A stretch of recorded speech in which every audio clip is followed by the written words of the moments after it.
सम्मानित मंच, महनीय संत वृंद, उपस्थित पर्यावरण कार्यकर्ताओं एवं समाज बंधुओं, सम्मेलन का शीर्षक और विमर्श का केंद्र विषय पर्यावरण चेतना है। पर्यावरण चेतना का सीधा सा अर्थ अपने आसपास के वातावरण की सुधि होने और उसकी सुधि लेने से है।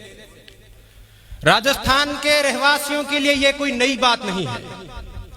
राजस्थान में प्रकृति अपने अस्तित्व का एहसास अनायास करा देती है और प्रकृति के साथ सामंजस्य बनाए बिना, कुदरत के साथ तारतम्यता बिठाए बिना जिंदा रहने की कोई तरकीब, कोई तरीका काम नहीं करता। राजस्थान के लोग ये बात रियो डी जनेरियो के सम्मेलन और स्टॉकहोम के कन्वेंशन से बहुत पहले समझ चुके हैं। यही कारण है कि हमारे यहाँ परंपराओं में, संस्कृति में, परिवार में, जीवन के हर अंग में प्रकृति का महत्वपूर्ण स्थान है। अभी जब पेरिस का समझौता हुआ तो उसके डिसीजन टेक्स्ट में एक निर्णय शामिल किया गया कि पर्यावरण संरक्षण की स्थानीय तकनीकों, समुदायों और परंपराओं को प्रोत्साहन दिया जाएगा। ऐसे में हमें अपनी परंपराओं पर बात करने की जरूरत है। हमारे पास पर्यावरण संरक्षण के क्षेत्र में बड़ी समृद्ध परंपराएं हैं। राजस्थान के लोग देवी देवताओं के मंदिरों से जुड़ी हुई जमीनों को पवित्र वन का दर्जा देकर, ओरण और देवबनी का दर्जा देकर संरक्षित करते आए हैं। हमारे यहाँ 1.25 बीघा से लेकर 1.25 लाख बीघा तक के क्षेत्रफल वाले ओरण मौजूद हैं, जिनमें पेड़ों की पत्ती तक नहीं तोड़ी जाती। कहीं कहीं तो सूखी टहनी उठाने पर भी दोष लगता है। हर एक गांव में गायों के चरने के लिए गोचर की भूमि की परंपरा है। तालाबों के कैचमेंट एरिया के रूप में आगोर की जमीन छोड़े जाने की परंपरा है। कुछ समय पहले तक गांव में रास्तों पर राहगीरों के विश्राम के लिए एक पेड़ छोड़ा जाता था, खेजड़ी का पेड़, जिसे आशारूढ़ियो कहा जाता था। आशारूढ़ियो यानी आशा पूरी करने वाला वृक्ष। राहगीर इससे कामना करते थे कि आशारूढ़िया आस दी, गया भैंसा ने घास दी, घी की घिलोड़ी दी, तेल की तिलोड़ी दी। ऐसे आशीर्वाद इस पेड़ से मांगे जाते थे। पथवारी की और पानी ढाल की रस्में, गांव में वैशाख सींचने का रिवाज, चौपालों पर बड़गट्टे, पीपलगट्टे लगाने का विधान, पेड़ों को चुनरी ओढ़ाने की परंपरा, ये सब पेड़ों के संरक्षण और संवर्धन की स्थानीय तकनीकें हैं। राजस्थान में सामान्यतः सभी जातियां किसी एक विशिष्ट प्रजाति में अपने इष्ट की, अपने आराध्य की उपस्थिति खोजती है और उसे संरक्षित करने का प्रयास करती है। जैसे जसनाथियों में जाल के वृक्ष की धार्मिक महत्ता है, गुजर नीम के पेड़ को पूजनीय मानते हैं। मीणाओं के हर गोत्र का अपना एक कुल वृक्ष होता है जिसे धराड़ी कहा जाता है। चारणों ने चील और चूहे को अपनी आराध्या देवी का प्रतीक माना है।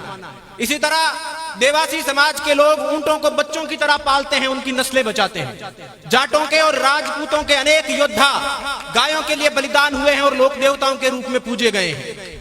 नीम को नारायण, पीपल को प्रजापति और शमी को शंकर मानने की, पूजने की परंपरा हर जाति में विद्यमान है। ओरण गोचर सभी जातियों के होते हैं। जल जो कि जीवन का आधार है, राजस्थान में इसकी रजत बूंदों के संरक्षण में बंजारों की और नगर सेठों की क्या भूमिका है, ये मरुस्थल के लोग बहुत अच्छे से जानते हैं। हर एक गांव में इनके बनवाए हुए कुएं और तालाब आज भी मौजूद हैं। और प्रकृति से प्रेम की परंपराओं में सबसे उल्लेखनीय जो समाज है वो बिश्नोई समाज है। रूखों का रखवाला, पर्यावरण का पहरेदार। संयोग से मेरा रक्त संबंधित समाज से है। हमारे समाज के लोग जितने भी रीति रिवाजों का पालन करते हैं वो किसी न किसी मायने में पर्यावरण संरक्षण से जाकर जुड़ते हैं। गुरु जाम्बो जी की शिक्षाओं के कारण खेजड़ी से और हिरण से जो हमारा स्नेह का नाता बना है वो सब लोग जानते हैं। हमारे गांव वन्य जीवों के अभयारण्य हैं, हमारे घर इनके औषधालय हैं। हमने पेड़ों का मानवीकरण किया है, हमने पेड़ों को अपने परिवार का अंग माना है। शिव कुमार बटालवी साहब की एक पंजाबी कविता है। हालांकि मेरा पंजाबी का उच्चारण खराब है, लेकिन मैं इस कविता को सुनाने का लोभ इसलिए नहीं छोड़ पा रहा हूं क्योंकि मुझे लगता है कि ये हमारे भावों को बड़ी सुंदरता से चित्रित करती है। कविता कुछ यूं है कि कुछ रुख मैनू पुत लगदे ने, कुछ रुख लगदे मावा, कुछ रुख नूहा धिया लगदे, कुछ रुख वांग भ्रावा।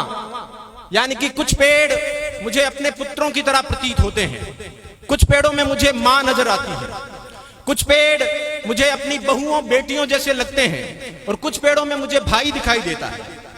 कुछ रुख मेरे बाबे वाकण पत्थर टावा टावा, कुछ रुख मेरी दादी वर्गे चूरी पावण कावा। यानी कि कुछ पेड़, बूढ़े पेड़, कम पत्तियों वाले पेड़ मुझे अपने दादा जैसे दिखते हैं। कुछ पेड़ मुझे कौओं को चूरी खिलाती अपनी दादी की याद दिलाते हैं। कुछ रुख यारा वर्गे लगदे चुम्मा ते गढ़ लावा, कुछ रुख मेरा जी करदा है कुछड़ चुक खिडावा। कुछ पेड़ों को देखकर मुझे अपने यार याद आते हैं, दोस्त याद आते हैं, उनके गले लगने का, चूमने का मन करता है। और कुछ पेड़ों को देखकर, छोटे पेड़ों को देखकर मेरा दिल करता है कि मैं उनको गोद में उठा लूं और उनके साथ खेलने लगूं। स्नेह के ये भाव, आत्मीयता के ये भाव खेजड़ली बलिदान जैसी घटनाओं को शक्य बनाते हैं, संभव बनाते हैं। आत्मीयता के ये भाव, स्नेह के ये संबंध जोधपुर राज्य के खेजड़ली गांव की एक साधारण महिला अमृता देवी बिश्नोई को असाधारण बनाते हैं। उसे वो ऊर्जा प्रदान करते हैं कि लाव, लश्कर और लवाजमे के साथ आए अपने राज्य के दीवान गिरधरदास भंडारी के सामने खड़ी होकर उद्घोष कर सके कि सर सांटे रूख रहे तो भी सस्तो जान, हमें क्या सर काटने का डर दिखाते हो, सर कट जाए और ये पेड़ बच जाए तो बड़ा सस्ता सौदा है। मिति भाद्रपद शुक्ल दशमी, संवत 1787 विक्रमी, वार मंगलवार, ग्रेगोरियन कैलेंडर के हिसाब से तारीख 22 महीना अगस्त और साल 1730। इस दिन आत्मीयता के इन भावों ने, स्नेह के इन संबंधों ने एक पूरे समुदाय में यह साहस भरा कि वो पेड़ काटने के विरुद्ध अपना बलिदान दे सके। उस रोज 294 पुरुष और 69 स्त्रियां, यानी कुल 363 लोग पेड़ों के लिए शहीद हुए। और कटने वालों की कतार और भी लंबी थी। कटने वालों के सिर नहीं रुके थे, काटने वालों के हाथ थके थे। उनके अंदर का राम जगा था, तब जाकर इस नरसंहार पर विराम लगा था। आज इस घटना को 290 साल बीत चुके हैं। ये 21वीं सदी का 21वां साल है। अब विरोध के लोकतांत्रिक तरीके प्रभावी होने लगे हैं। सरकारें इस क्षेत्र में बहुत अच्छा काम करने लगी है। मंच पर हमारे नीति निर्मातागण बैठे हैं। इनकी नीतियां, सरकारों के प्रयास बहुत सराहनीय हैं। लेकिन जैसा विनोबा भावे कह गए थे कि असरकारी असरकारी, सरकारों के साथ साथ अगर समाज, ऐसी संस्थाएं और जनता प्रयास करती है तो ये प्रयास ज्यादा असरकारी सिद्ध होंगे। अंत में इतनी समृद्ध परंपराओं के धनी होने के कारण मैं समझता हूं कि हम ये कहने का अधिकार रखते हैं कि आप राजस्थान से खुददारी सीखें न सीखें, आपकी मर्जी है। आप राजस्थान से जिंदा दिली सीखें न सीखें, आपकी मर्जी है। लेकिन क्लाइमेट चेंज के इस दौर में जिंदा रहने के तरीके, कुदरत के साथ तारतम्यता बिठाने की तरकीबें आपको राजस्थान से सीखनी पड़ेंगी। इन्हीं शब्दों के साथ मैं अपनी वाणी को विराम देता हूं। बहुत बहुत धन्यवाद। न्यून प्रणाम।